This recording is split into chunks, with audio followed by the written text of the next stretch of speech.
if you have a plan B, the chances are you may go into plan B. So, just stay focused on the thing you want to do. But, people aren't willing to put in the time. People come to me and say, I want to be a host. Or I want to be a performer. Or I want to be a stand-up comic. What do I do? I said, go out and do it. It's not something you learn through osmosis. The more experience you have in front of a crowd and the experiences of being heckled or, the best experience I had was a warm-up announcer. I worked on Soap and Star Search and Alice and Webster and What's Happening Now. And you do 10 or 12 minutes before the stars are introduced. And then your job is to shut up until they have to do a scene change. And sometimes you have to fill in 5 minutes, 7 minutes, 12 minutes, sometimes 20 minutes.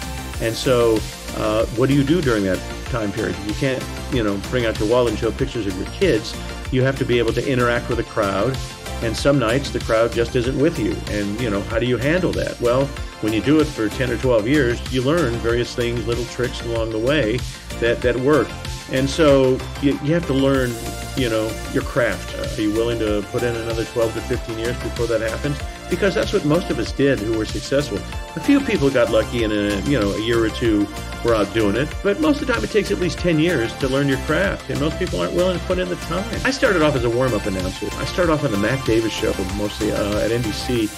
I was working my ass off all day and night, and they paid me $300. And it got better and better and better. And by the time I stopped, I was making a fair amount of dough. But now they're paying warm-up announcers on sitcoms $5,000 a night.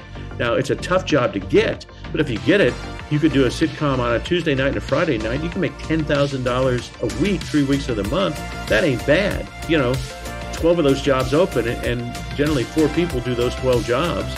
And so are you willing to, do whatever it takes to get to where you want to go? And I find that's the difference between success and failure. Most people don't have the makeup internally or the ability to stick it out while they're not making a living. So the harder you work, the luckier you get.